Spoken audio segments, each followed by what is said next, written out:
Olá, o Interesse Público começa agora. Aqui você acompanha reportagens e entrevistas sobre a atuação do Ministério Público Federal na defesa dos direitos do cidadão, do patrimônio público e do meio ambiente. Veja os destaques do programa de hoje. MPF defende mais agilidade no processo de demarcação de terras no Brasil como forma de combater índice crescente de violência contra os índios. No Rio de Janeiro, o Ministério Público Federal quer fim da obrigatoriedade do bilhete único como indenização de transporte para militares da Marinha. Vazamento de óleo prejudica a pesca de mariscos e extração de ostras na região do São Francisco do Sul, ao norte de Santa Catarina. E veja também, no Ceará, MPF organiza audiência pública e entra com ação para garantir a preservação do Parque Ecológico do Cocó, em Fortaleza, uma das maiores áreas verdes em centros urbanos da América Latina. Essas e outras notícias agora, aqui no Interesse Público, um programa do Ministério Público Federal.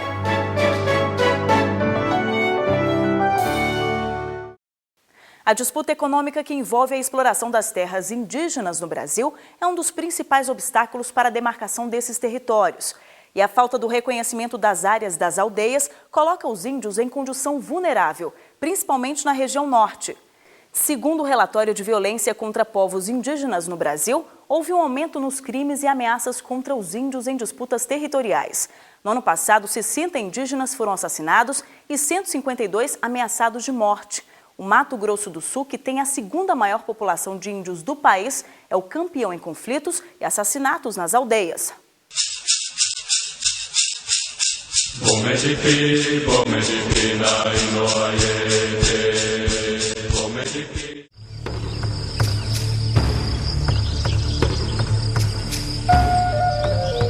Segundo o mais recente balanço do CIMI, o Conselho Indigenista Missionário ligado à Igreja Católica, boa parte das mortes de índios no Brasil está concentrada no Mato Grosso do Sul. A maioria índios Guarani Kaiowá. São conflitos entre fazendeiros e a segunda maior população indígena do país. No Mato Grosso do Sul tem ocorrido mais de 50% de assassinatos de indígenas. Esse número de assassinatos de indígenas nos últimos anos tem girado em torno de 60 pessoas, né? E no Mato Grosso do Sul acontecem mais da metade destes assassinatos. Praticamente 100% dos casos tem a ver diretamente com a disputa pelo território. Nada se compara à situação colocada hoje no Mato Grosso do Sul, que é realmente uma situação que beira quase ao genocídio, né? Uma população de quase 40, 50 mil, né, guaranis e sem minúsculas áreas hoje reconhecidas. A região norte é outro ponto de tensão no Brasil. Segundo o procurador da República no Pará, Felício Pontes, a falta do reconhecimento das terras indígenas é um dos principais motivos desses confrontos. Às vezes você tem interesse de mineradoras, interesse de madeireiros, interesse de fazendeiros que se aproveitam da não demarcação da terra indígena para poder tentar retirar madeira ou minério dentro da terra indígena. Se essa terra tivesse demarcada, há uma facilidade muito grande de se chegar na justiça e mostrar que aquela área está sendo invadida, aquela área já está demarcada, está sendo invadida e, portanto, se conseguir uma ordem judicial para a retirada dessas pessoas. Um dos casos mais debatidos é a construção da usina de Belo Monte, em Altamira. Este missionário levantou mais de 100 casos de conflitos. Os índios Juruna, que vivem às margens do rio Xingu, já invadiram canteiros de obras, quebraram equipamentos, fizeram funcionários reféns. A tendência é se agravar ainda mais esse conflito, à medida que o processo de construção da obra continua, porque muitas demandas estão na justiça, que não caminha com a celeridade necessária, e enquanto o Estado está fazendo ouvidos e olhos e vendendo seus olhos, ouvidos moucos e vendendo seus olhos, toda uma série de irregularidades e injustiças estão sendo cometidas na região de Belo Monte. Outro motivo de conflito é a construção do complexo hidrelétrico do Tapajós, que vai inundar 200 mil hectares. É uma área maior que São Paulo e envolve unidades de conservação, comunidades ribeirinhas e terras indígenas. O projeto prevê a construção de 7 hidrelétricas. A principal delas é a São Luís do Tapajós. A barragem estará localizada entre os municípios de Itaituba e Jacareacanga, onde vivem mais de 10 mil índios da etnia Munduruku. Como eles não foram ouvidos sobre se querem essa obra, os índios estão impedindo que pesquisadores entrem na área para fazer estudos técnicos. Por isso, o governo federal enviou 200 homens da Força Nacional para assegurar que esse trabalho seja feito. O procurador Felício Pontes revela uma outra questão no Pará. Colonos ocupam terras dos índios Arara, na reserva Cachoeira Seca, no rio Xingu, município de Medicilândia.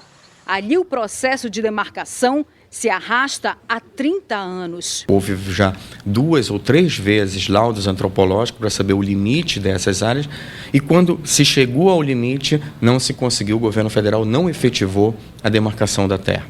Então, isso dá chance para que até hoje nós tenhamos uma situação muito conflituosa aqui entre 2 grupos que são extremamente vulneráveis e que nós temos que defender, que são os povos indígenas e os trabalhadores sem terra. Para quem acompanha de perto a luta dos índios, a demora no reconhecimento de terras indígenas tem relação direta com a violência. Nós temos observado que nas situações em que esse reconhecimento acontece, o grau de violência, o índice de violência contra os povos indígenas diminui bastante. Haja visto o caso da terra indígena Raposa Serra do Sol, né, que vivia uma situação de ataques terroristas, inclusive frequentes, né, realizados por fazendeiros, arrozeiros daquela região contra comunidades indígenas, e com a demarcação, né, e a desintrusão do território, houve uma diminuição significativa do índice de violência naquela região. De acordo com a FUNAI, a dificuldade na demarcação de terras varia com a história de cada área e da região do país. A maior demanda por demarcação, por reconhecimento das terras indígenas, né, e hoje os procedimentos administrativos existentes estão situados exatamente no Centro-Sul, Sul e Nordeste, parte aqui do Mato Grosso e algumas regiões do Maranhão. Ali se concentram os nossos maiores processos hoje. O Brasil tem hoje por volta de 900 mil índios. Segundo o censo de 2010, 12% do território nacional é reconhecido como terra indígena. A terra para eles é mais que um lugar para ocupar. A terra é considerada mãe por alguns povos. Então, os Guarani-Mbuá do Rio Grande do Sul, que é a região de onde eu venho, diziam: a gente não consegue entender como é que você vende a mãe, como é que você loteia, como é que você homologa, nós queremos a nossa mãe de volta. Então, assim, a terra é um bem do qual depende a nossa vida e a nossa continuidade como povos diferenciados. Então, a riqueza que a nossa cultura sempre ofereceu para o Brasil, ela está em perigo. E ela está em perigo em função dos nossos territórios.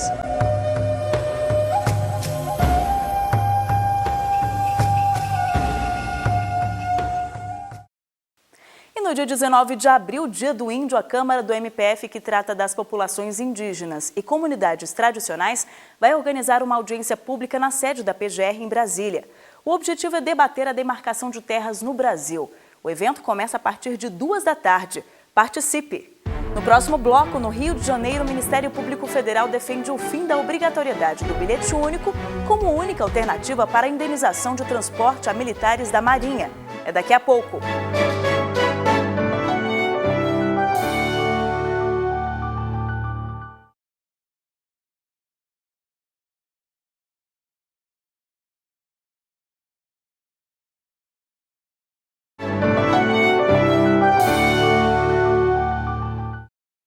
Quem já não ouviu falar no bilhete único? A proposta, na teoria, é vantajosa. Pagando tarifa única, o usuário pode fazer até 4 viagens em 2 horas e tem ainda a possibilidade de integração com trens e metrô.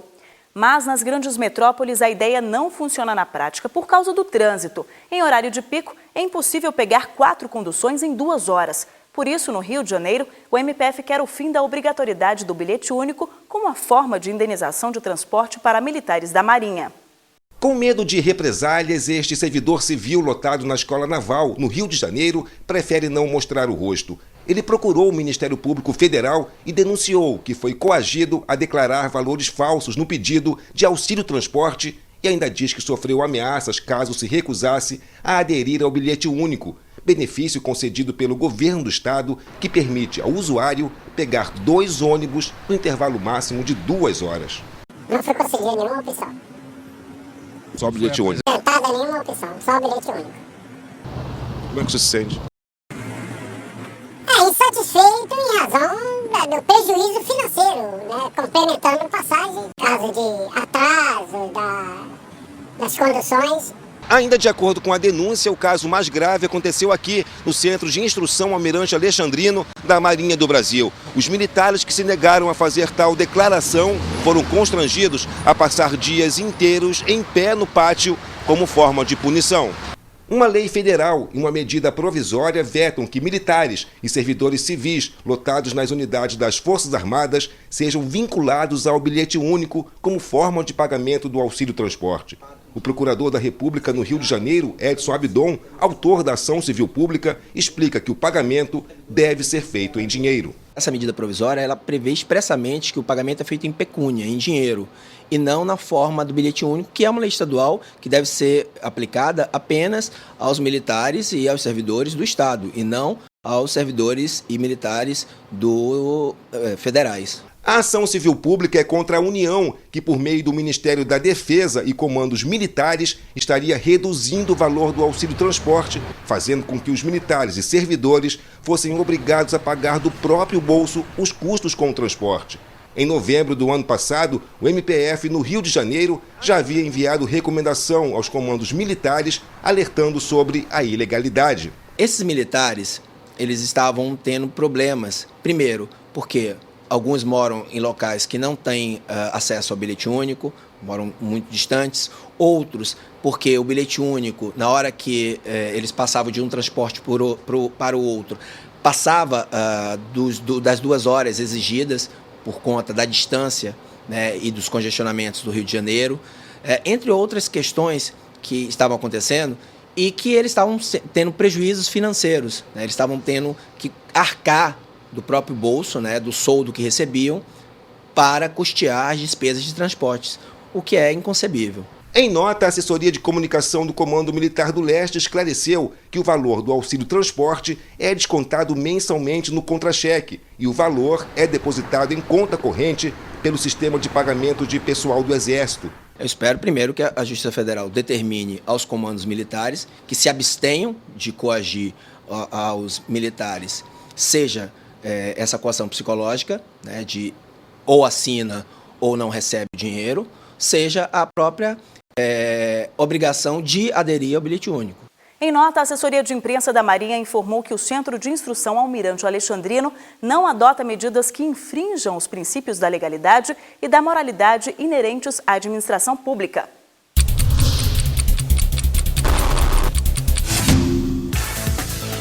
O MPF no Amapá abriu inquérito civil público para apurar a dimensão de danos ambientais causados ao rio Amazonas, no desmoronamento de um pier no Porto de Santana, a 20 quilômetros da capital Macapá. O MPF quer informações, imagens e documentos sobre o acidente com a Anglo América Mineradora, responsável pelo local.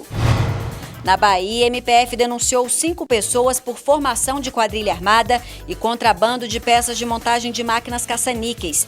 Além de montar as máquinas com peças contrabandeadas, o grupo foi acusado de alugar os equipamentos por meio de uma empresa laranja. No local foram apreendidas 28 máquinas eletrônicas.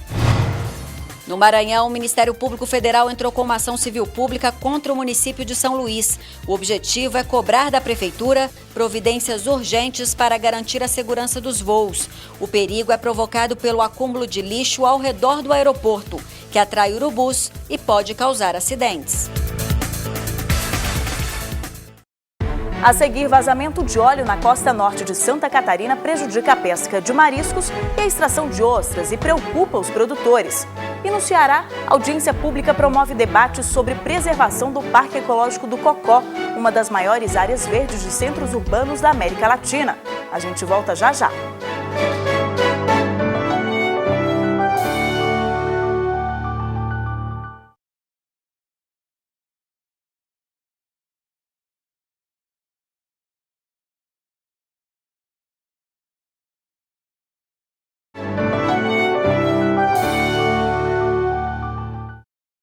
No começo do ano, um acidente com uma barcaça provocou o derramamento de óleo e outros produtos poluentes nas águas da Baía da Babitonga, em São Francisco do Sul, município mais antigo de Santa Catarina. O vazamento teve impacto ambiental porque contaminou praias, mangues e restingas e sociais porque prejudicou a pesca de mariscos e a extração de ostras. O MPF e o Ministério Público de Santa Catarina ajuizaram a ação civil pública para reverter o quadro, garantir a recuperação da área degradada e promover condições de retorno ao trabalho de pescadores e produtores da região. 95% das ostras cultivadas no Brasil são de Santa Catarina. Só Florianópolis é responsável por 85% da produção. A maricultura é a principal fonte de renda de mais de 170 famílias. Mas desde 16 de janeiro, quando Ribeirão da Ilha, uma das principais regiões produtoras, foi interditado em consequência do vazamento de 12 mil litros de óleo, os produtores estão sem trabalhar. Para nós é um impacto muito grande, né? Não tenho palavras para te falar, porque isso trouxe, não tem dimensão como é que eu vou te falar isso aí.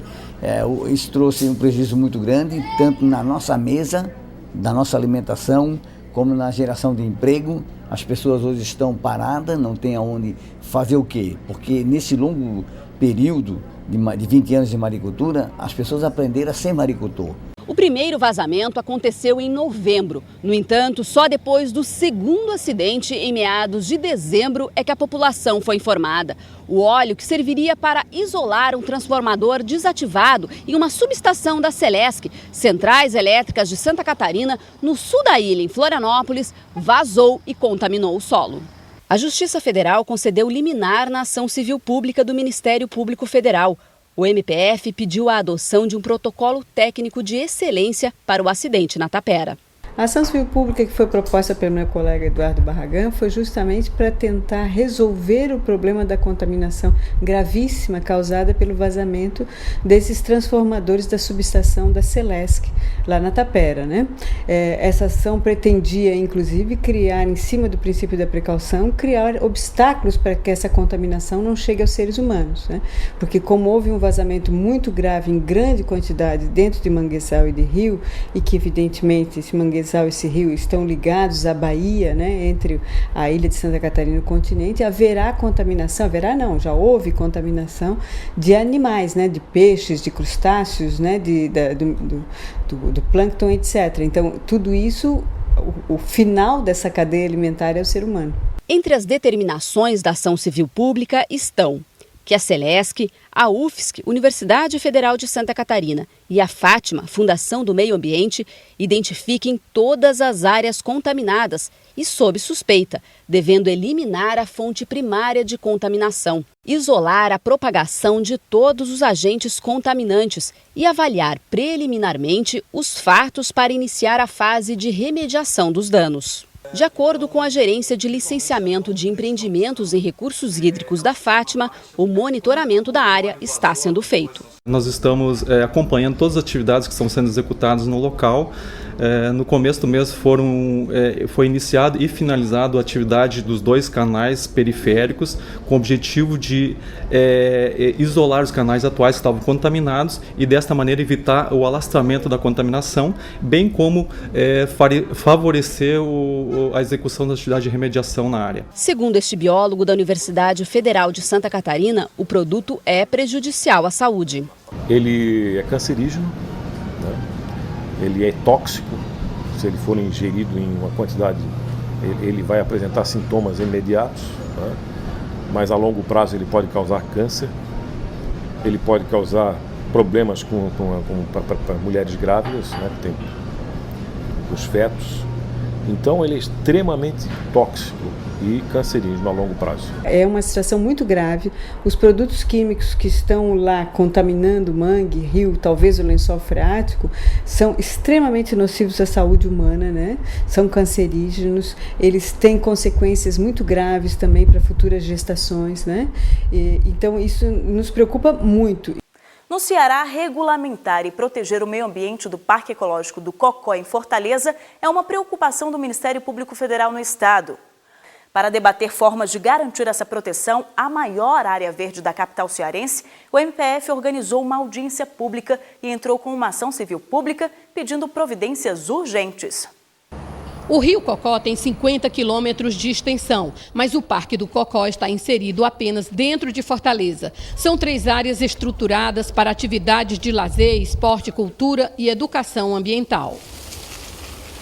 As pistas de Cooper e as trilhas ecológicas também atraem diariamente um número cada vez maior de frequentadores. O parque é um espaço fantástico. O Parque Ecológico Cocó deveria ser bem mais preservado. São mais de 1.155 hectares de área de preservação ambiental, onde os manguezais, a fauna e a flora compõem um santuário de vida natural dentro da quinta mais populosa capital do país. Em meio à paisagem exuberante, existem mais de 100 espécies catalogadas. É um espaço que a gente consegue sair da monotonia da cidade, né, desse espaço tão urbano de asfalto e carro e poluição. É um momento que a gente respira melhor, é um momento que a gente tem uma reflexão melhor do dia a dia, o que a gente tem que fazer. O Parque Ecológico do Cocó foi idealizado em 1977, recebeu obras de expansão e hoje é um dos maiores parques em área urbana da América do Sul. Ele é quase 4 vezes maior que o Central Park de Nova York. E há uma curiosidade: em quase 36 anos, mais de 20 decretos governamentais para a regulamentação do Parque Ecológico do Cocó acabaram engavetados. Não existe, de fato, um parque.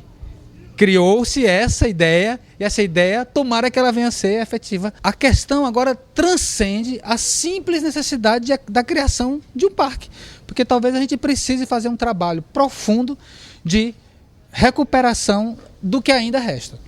A fragilidade jurídica favorece as invasões e o avanço da construção civil com prédios comerciais e residenciais de alto luxo. Com eles, aumenta o fluxo de veículos no local. A circulação do ar fica comprometida diante do paredão de concreto que se ergue, sem contar com os esgotos, o despejo de lixo, aterro e desmatamento ilegal. Eu acho que Fortaleza e qualquer outra grande capital do mundo precisa dessas áreas verdes, não só para os seus moradores, não só para contribuir um pouco com o clima, mas também porque, na verdade, nós temos que construir uma atmosfera sustentável na grande cidade. Esta realidade levou o Ministério Público Federal no Ceará a mover uma ação civil pública exigindo a implementação do Parque do Cocó, as desapropriações e até a demolição de prédios construídos em áreas de mangue. A especulação imobiliária avança ferozmente sobre as áreas protegidas do Parque do Cocó, muitas vezes para um espanto geral de toda a cidade, com ordem judicial nesse sentido. E, portanto, se nós não criarmos definitivamente essa unidade de conservação, esses espaços nobres que nós temos na cidade de Fortaleza, eles irão perecer pela ganância da iniciativa privada. Só com isso, com a sua criação definitiva, é que nós poderemos proteger esses ecossistemas. Para aprofundar os debates sobre a importância da regulamentação da maior área verde de Fortaleza e garantir a preservação do meio ambiente local, o Ministério Público Federal organizou uma audiência pública na capital cearense. Participaram representantes dos governos do estado, do município, Assembleia Legislativa, Câmara Municipal e de diversos setores da sociedade. É fundamental se aprofundar o debate sobre a área do Cocó, porque o Cocó, que é um manguezal de extraordinária importância para o meio ambiente de qualquer local, e ele se encontra dentro da área urbana de Fortaleza, é importante que se preserve esse patrimônio do povo de Fortaleza e acabe-se com essa especulação imobiliária. Da forma como está, esse parque vai acabar. Essa área verde vai acabar exatamente com essa proximidade das construções e o comprometimento que isso traz para a área do manguezal, que é a degradação daquela área.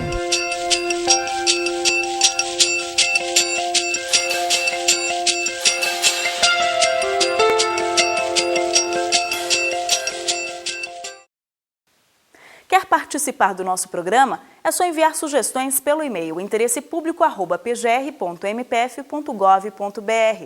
Para rever alguma reportagem, acesse o site www.pgr.mpf.gov.br no link Interesse Público. O programa também pode ser visto no YouTube, no endereço www.youtube.com/tvmpf. E a gente fica por aqui, obrigada pela companhia e até a próxima semana.